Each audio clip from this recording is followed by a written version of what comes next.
Goose Munisamy Veerappan ஜனவரி 18, 1952 சிறுவயதிலிருந்து வேட்டைக்கு போகிறாரு.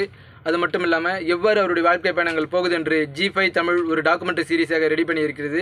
அது மிக அருமையாக உள்ளது. G5 தமிழுக்கு மிக்க நன்றி. எவ்வளவோ திரைப்படம் வந்திருந்தாலும் வீரப்பன் ஐயாவை பற்றி இந்த G5 தமிழ் இப்போ டாக்குமெண்ட்ரி சீரீஸாக வெளியிட்டது முழுவதும் ஒரு நல்ல திரைப்படமாகவும் மற்றும் ஒரு கருத்துக்களை அப்படியே 99% அப்படியே நிறைவாக உள்ளது.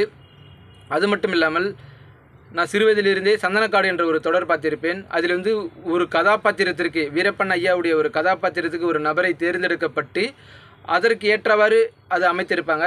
அதுவும் அருமையாக இருக்கும். ஆனால் இந்த G5 டாக்குமெண்ட்ரி சீரீஸில் வீரப்பன் ஐயாவை எவ்வாறு பேசியிருக்கிறாரோ அதற்கு ஏற்றவாறு வடிவமைத்து அதை வெளியிடப்பட்டுள்ளது. இன்னும் சுவாரஸ்யத்தை நன்றாக இருக்கிறது.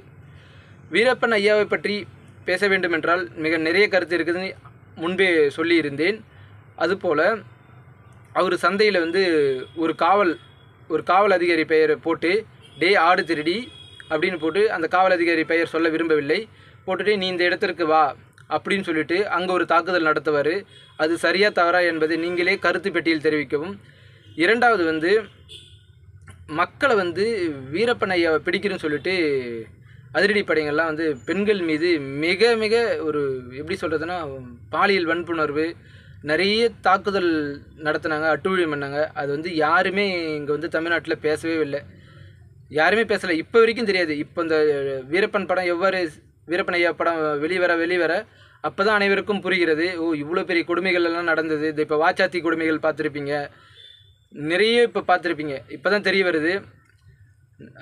அது மட்டும் இல்லாமல் அரசாங்கம் அவர்களுக்கு பாதிக்கப்பட்டவர்களுக்கு நிதி ஒதுக்கியிருக்காங்க. ஆனால் அது அவங்களுக்கு போய் சேர்ந்ததா இல்லையா என்பது தெரியவில்லை. ஆனால் வீரப்பன் ஐயா கடைசியாக எதற்கு எடுத்தார் அவரே சொல்லியிருப்பார். என் பெண்ணை கற்பழிச்சான், நான் சுட்டேன் அப்படின்னு தான் சொல்லியிருப்பார். அது சரியா தவறா என்பதை நீங்கள் கருத்து பெட்டியில் தெரிவிக்கவும்.